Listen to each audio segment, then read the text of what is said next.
Zainketa aringarrien helburua gaixoaren eta familiaren bizi kalitatea hobetzea da.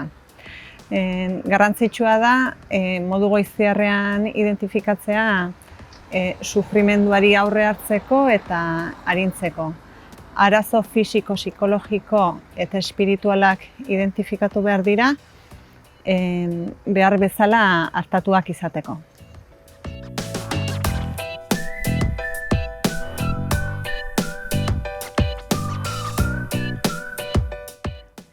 Zaintza aringarriak gaixotasun larri eta sendaezin bat diagnostikatzen den momentuan jarri behar dira martxan.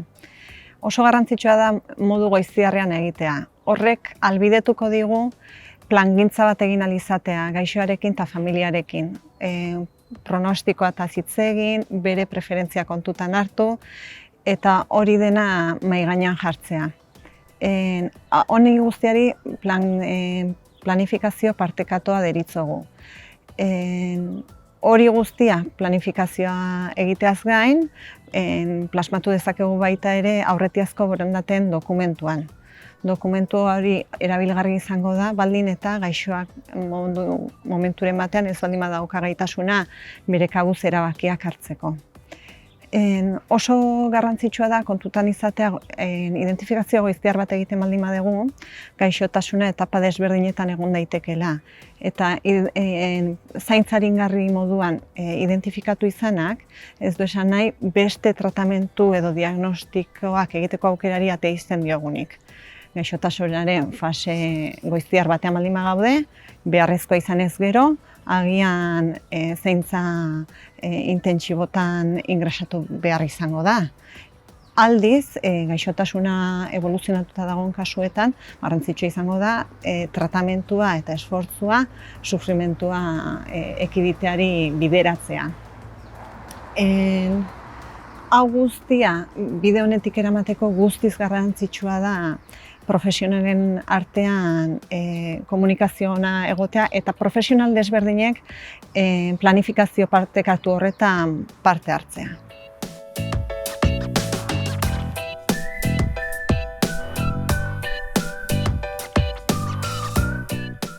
Zainketa aringarriak edozein gaixotasun larri eta sendaezinetan eskaini behar dira, bai gaixotasun onkologikoetan eta baita ez onkologikoetan ere.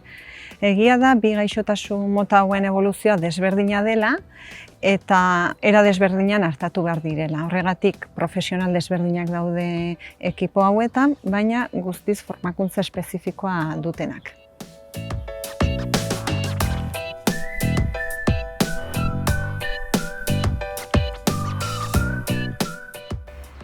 Gaixo eta familiak non artatuak izan nahi duten erabakitzeko eskubidea dute. Etxean egon nahi baldin badute, lehen mailako arretako ekipo medikoaren laguntza izango dute. Eta beharrezko izango balitz, baita etxeko hospitalizazioarena ere. Oso garrantzitsua da egoera hauetan zaintzaile nagusi bat identifikatuta izatea, sostengua emateko. Aldiz, ospitalean artatuak izan nahi baldin badute, ahal izan ezkero urgentzietatik pasagabe era programatuan egin ohi dugu plantara ingresoa.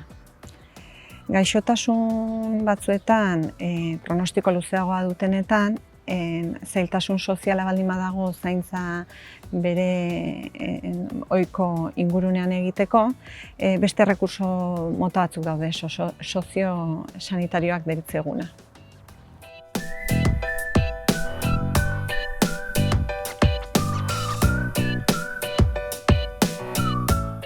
Hiltzeko laguntza medikoaren legea martxan jarri zenetik, agertoki berri badaukagu bizitzaren amaieran.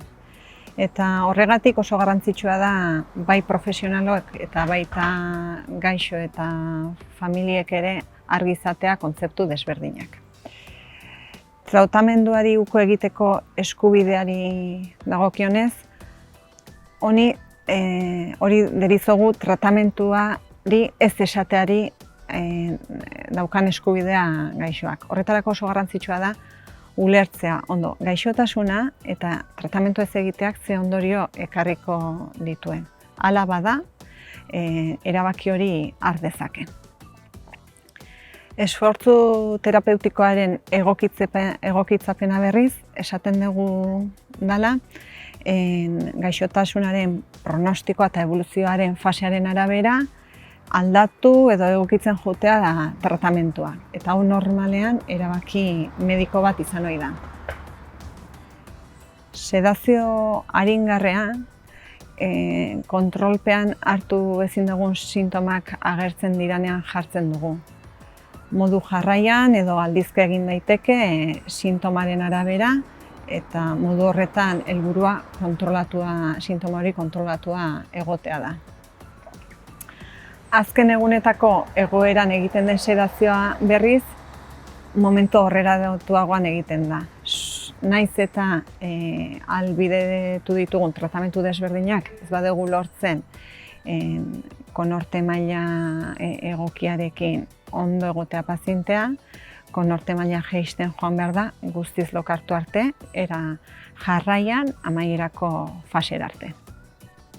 Sintoma kontrola ezinengatiko sedazioa, edozein beste tratamenturekin sintoma hori kontrolatu ezin dugunean jartzen da martxan. Kontutan izan behar dugu sintoma hori fisikoa izan daitekeela, baina baita emozionala ere. Batzutan, egon ezin emozionala handia baldin bada eta ezin bada beste era batera kontrolatu, sedazio bateraino iritsi gaitezke. Eutanasia sufrimendua desagertarazteko pertsona baten bizitza nahi eta amaitzeko ekintza da. Kontuan izan behar dugu ez dela prozesu bat egun batetik bestera egin daitekena. Gutxi gorabehera 6-8 asteko iraupena du. Eskaera egiten denetik guztiz amaitzen den arte. Bertan, referentziazko medikoaz gain, mediko kontsultoreak parte hartzen du, eta baita ebaluazio eta berme komisioak ere, azken erabakirako. Eskaera badagoenean guztiz garrantzitsua da, baloratzea ea kalitatezko zainketa aringarriak eskaini diren, hala ez baldin bada ez litzateke izango aurrera eraman daitekeen prozesu bat eta berbaloratu egin beharko litzateke.